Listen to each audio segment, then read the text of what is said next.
A cake crashes to the ground. Icing splatters across polished tiles. A woman's hands tremble as laughter erupts around her. Rain begins to fall through an open doorway, mixing with tears that stream down her face. But we're getting ahead of ourselves. This story begins 6 months earlier, in the quiet township of Ayanda Hills, just outside Port Harcourt, Nigeria. Evening rain falls softly over dusty streets. Nnena Okoro kneels on concrete steps, scrubbing with a worn sponge. At 26 years old, she moves with quiet determination, humming an old hymn her mother taught her. Water drips from the roof, creating small rivers that wash away the soap. A wedding procession passes by.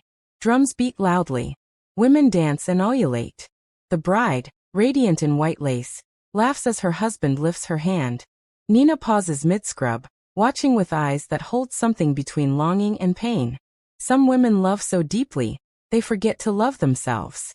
Nnena was one of those women. She thought love was earned through effort, through sacrifice, through proving herself worthy. But fate had other plans. The next morning, Nnena adjusts her cashier uniform in front of a cracked mirror. Behind her, Mama Obi stirs a pot of yam porridge, the familiar scent filling their small house. Another wedding this weekend? Mama Obi asks without turning around. Nnena smiles, tying her head wrap. Auntie Blessing's daughter. I promised I'd help serve. You attend more weddings than the pastor himself. Nina's younger brother Obinna rushes in, grabbing bread from the table. Sister Nnena, you'll catch your own husband when you stop chasing them. She swats at him playfully. What do you know about marriage, small boy? But her smile fades the moment he leaves. Mama Obi notices everything. At the supermarket where Nnena works, she scans items with practiced efficiency, greeting each customer warmly. During her break, she scrolls through Instagram. Engagement photos. Proposals. Couple goals. She double taps, feeling the familiar ache in her chest. Her own profile stares back at her with few followers and no relationship status. That Saturday evening, she sits at another wedding reception. Women whisper at nearby tables, their voices carrying just enough to wound. 26 and still no ring? These career women wait too long. Nnena pretends not to hear, applauding when the bride tosses the bouquet. She doesn't even reach for it anymore. Late that night, Mama Obi enters her room with tea. Nnena sits surrounded by inspirational quotes she's written on paper and taped to the walls. Love yourself. You are enough. Wait for God's timing. Words she desperately wants to believe. And Nnena, Mama Obi says softly. Love that you must chase is already running away from you. I'm not chasing, Mama. I'm just preparing. Preparing for what? For when he comes. I want to be ready. I want to be enough. Mama Obi touches her daughter's cheek, concern etched deep in her weathered face. You're already enough, my daughter. But Nnena turns away. Those words feel hollow when you're surrounded by other people's happiness. Sunday afternoon arrives with bright sunshine and loud worship music. The church youth program is in full swing. Colorful canopies stretch across the compound. Plastic chairs fill quickly. Nnena arranges plates of chin-chin and drinks at the refreshment table, wearing her yellow Ankara dress with freshly braided hair. That yellow dress looks perfect on you. The voice is smooth, confident.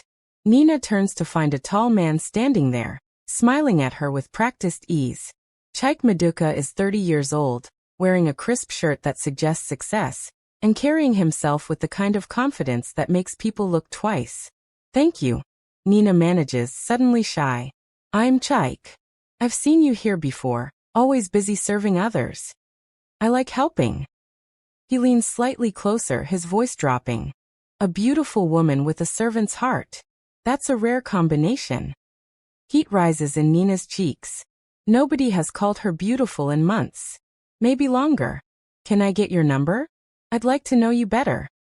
Her fingers tremble slightly as she types her number into his phone. She can feel her heart racing, hope blooming like flowers after rain. That night, her phone lights up. WhatsApp messages from Chike. Good night texts. Voice notes. Within days, they're having long conversations that stretch past midnight. He tells her about his import business, his dreams, his family. She listens, laughs, feels herself falling. It didn't take much to win her heart. Only a little attention. Only someone seeing her when she'd felt invisible for so long.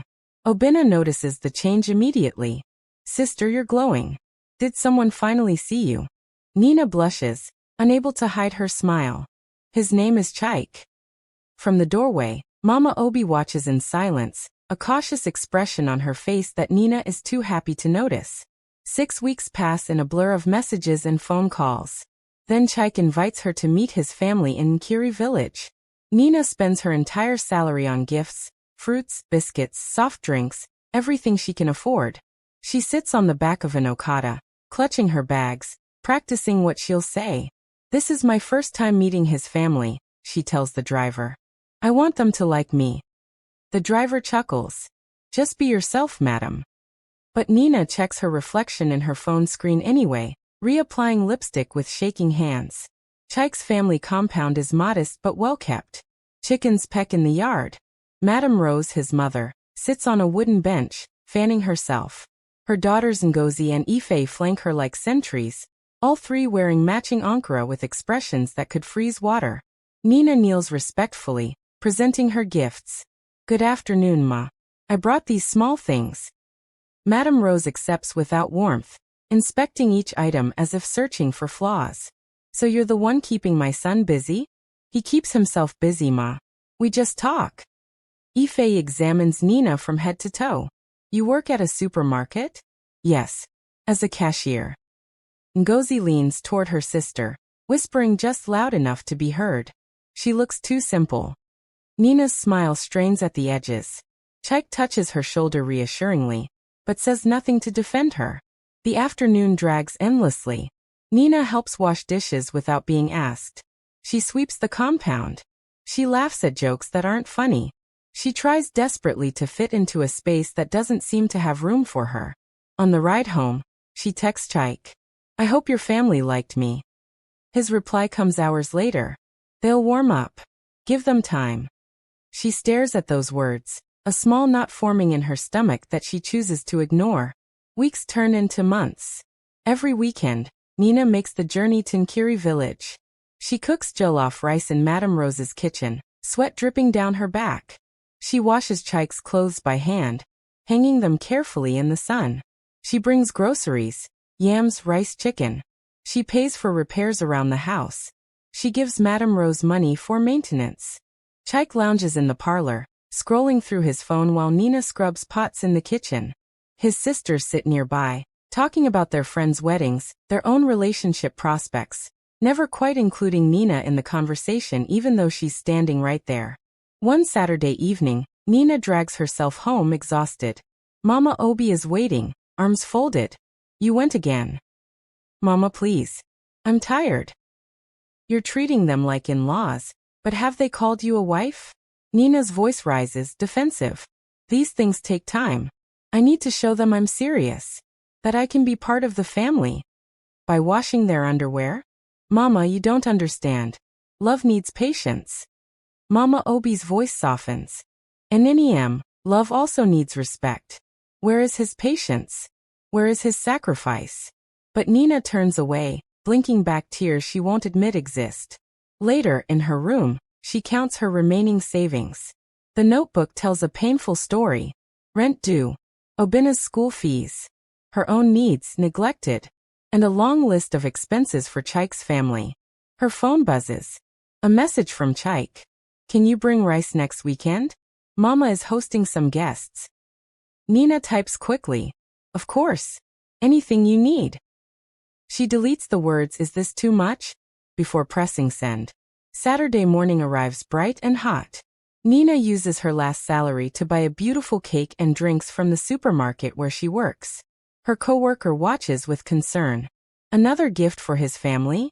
I want to surprise them, Nnena says, smiling despite her exhaustion. Show my appreciation. The coworker hesitates. Nnena, has he introduced you properly? Like officially? Soon. I can feel it. The road to Nkiri village seems longer today. Nnena practices what she'll say, imagining Madame Rose's approval, Chaik's pride, maybe even an announcement. Perhaps that's why they're having guests. Perhaps today is the day everything changes. As she approaches the compound, she hears music. Loud, joyful. Laughter and ululation. Her heart lifts. A birthday celebration, she murmurs to herself, smiling. He didn't mention it. She enters the compound, carrying her gifts carefully. Decorations are everywhere. Balloons. Streamers. Chairs arranged in neat rows. People dressed in their finest clothes. Then she sees him. Chaik stands at the center of the compound, his arm wrapped around a woman in a gold dress. The woman is elegant, glowing, wearing a ring that catches the sunlight and throws it back like tiny stars. Amara. That's her name. Nnena will learn this in the next 60 seconds. And the knowledge will shatter something inside her that will take months to repair. The family surrounds them, clapping. Madame Rose beams with unmistakable pride. The kind of pride Nnena has never seen directed at her despite all the rice she's cooked, all the floors she's swept, all the money she's given. Time slows. Sound becomes muffled. Nina's feet move forward without permission. Chaik. Her voice is barely audible, but he hears it. He turns. His smile drops like a stone into water. Silence spreads through the crowd in waves. Nnena. He says her name like an apology, like an inconvenience. I didn't expect you today. She looks between him and the woman in gold, her mind refusing to process what her eyes can see. Who is this? The woman in gold looks confused, turning to Chaik. Baby, who is she? Baby. The word lands like a slap. Chaik shifts uncomfortably. This is Nnena. A friend. A friend. The words scrape Nina's throat. Nnena, meet my fiancé. Amara. We got engaged last month. The cake slips from Nina's hands. It hits the ground with a wet, final sound. Drinks splash across her shoes, across the ground, across everything she thought she knew. The crowd stares. Someone giggles. The sound multiplies. Madame Rose's voice rises above the murmurs, loud and proud for everyone to hear. This is Amara. A graduate. From a good family. My son has chosen well. Last month. Nina's voice cracks. But I was here. I cooked for you. I washed your clothes. I gave you money. Chaik lowers his voice as if that will somehow soften the blow. Nnena, please. Don't make a scene. You're a good woman, but we just didn't connect. Not like that.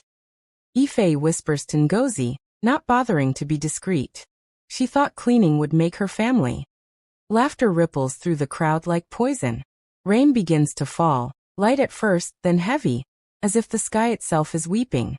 I gave you everything, Nnena whispers. I never asked you to. The words hit harder than anything else he could have said.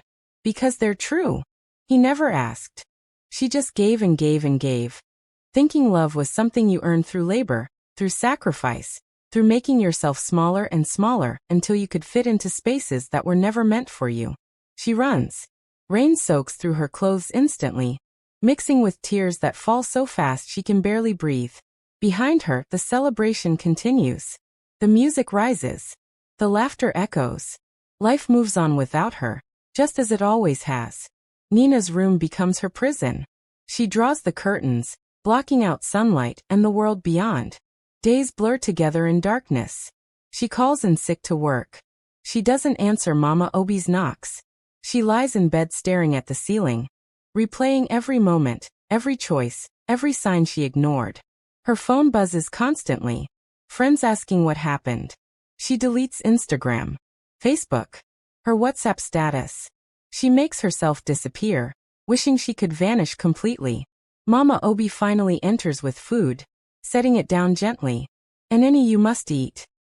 I was so stupid, Mama. Nina's voice is hollow, scraped clean of emotion. Everyone knew.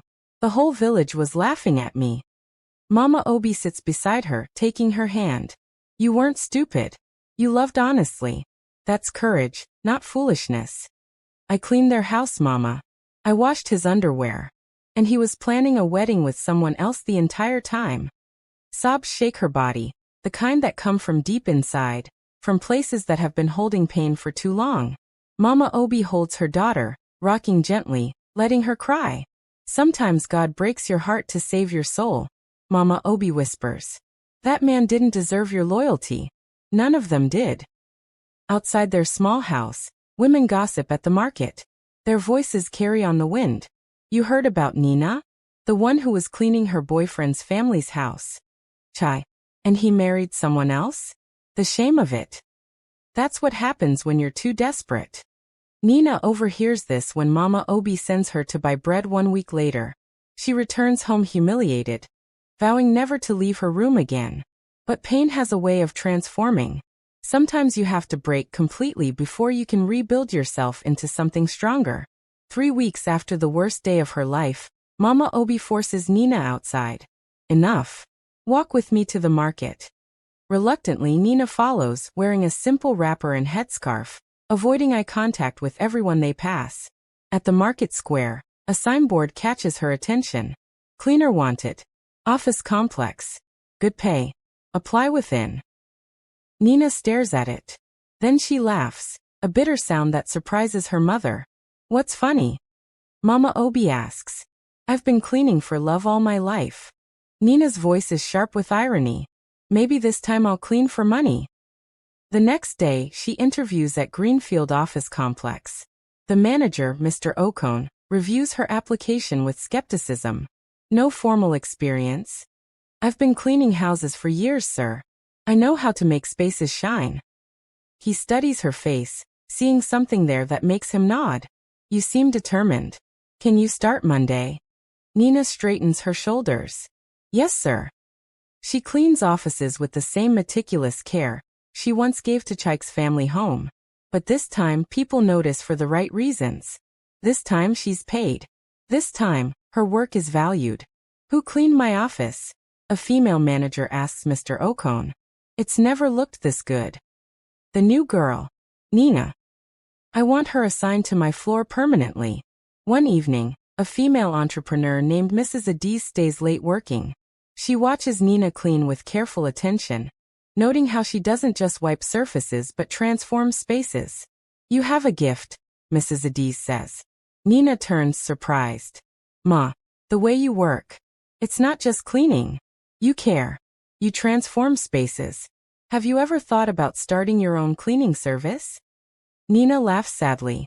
With what money, Ma? Mrs. Adiz hands her a business card. With vision first. Money follows vision. Call me when you're ready. I mentor women entrepreneurs. That card sits on Nina's bedside table for a week. She looks at it every night, fear and hope warring in her chest.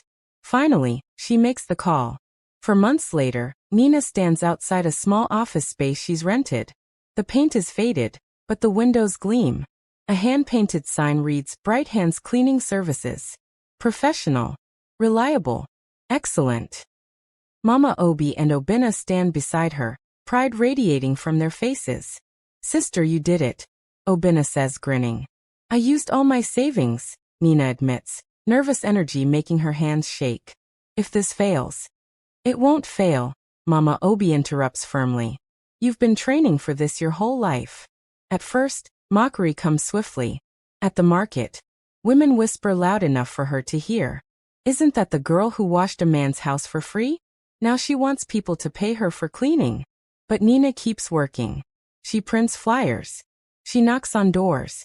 She offers free trial services. Her first client, a young couple, is amazed by the results. Our house has never looked like this. I'm telling all my friends about you. Word spreads like wildfire. Referrals multiply. Nnena hires 2 workers, both single mothers needing income.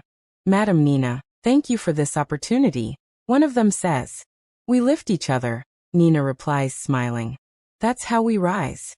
6 months later, Bright Hands has 5 employees, 10 regular clients, and contracts with 2 office buildings. The same women who mocked her now approach her at church with respect in their voices. Madam Nnena, can your company clean for my sister's event? Send me the details, Nnena replies professionally. We'll send you a quote.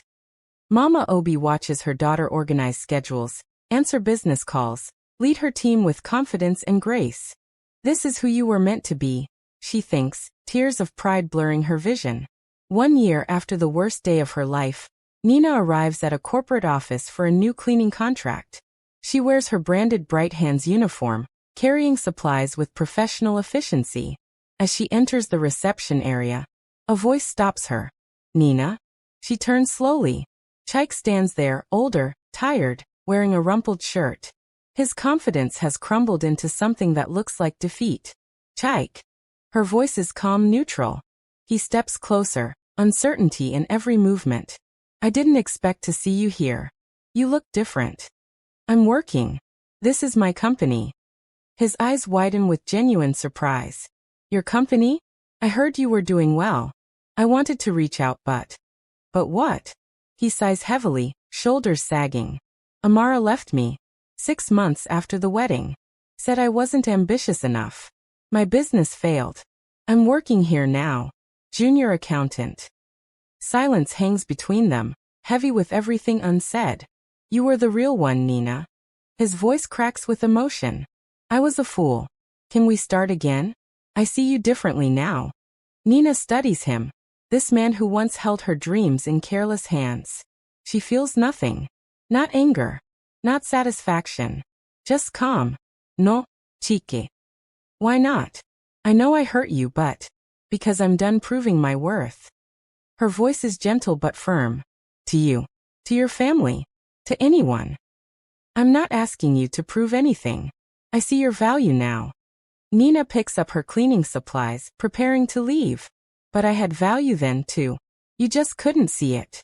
And I shouldn't have needed your eyes to feel worthy. She walks past him toward the elevator. Across the lobby, her team members wave enthusiastically. Madam, we've finished the 3rd floor. Excellent work. Nnena calls back, smiling. Let's review before we leave. Chaik watches her walk away, confident and purposeful, surrounded by people who respect her. Sunlight streams through the glass doors, illuminating her as she moves forward, leaving him in shadow. Later that evening, Nnena locks up her office after a long day. Her team waves goodbye, heading home to their families. Good night, madam. See you tomorrow. Rest well. She stands alone for a moment, looking at the building she's built from nothing but determination and pain transformed into purpose. A small smile crosses her face, the kind that comes from deep satisfaction, from knowing you've become someone you can be proud of. She once cleaned gates for love. Now she builds gates for her own future. As Nnena walks down the street toward home, she passes a young woman crying on a bench, phone in hand, clearly heartbroken. Nnena pauses, remembering that version of herself, then sits down beside her. Whatever he did, you'll survive it. I promise. The young woman looks up, tears streaming. How do you know? Nnena touches her shoulder gently. Because I did. She stands, leaving the young woman with a tissue and a business card for Bright Hands Cleaning Services. When you're ready to rebuild, call me. I hire strong women. The woman who gave too much has finally learned to give to herself. She's learned that love shouldn't require you to shrink. That sacrifice shouldn't mean losing yourself. That sometimes rejection is just redirection toward your purpose. If this story touched your heart, hit that subscribe button. Share it with someone who needs to hear it. And leave a comment telling me about a time you chose yourself. Because that's where real strength begins. Not in proving your worth to others, but in knowing it yourself.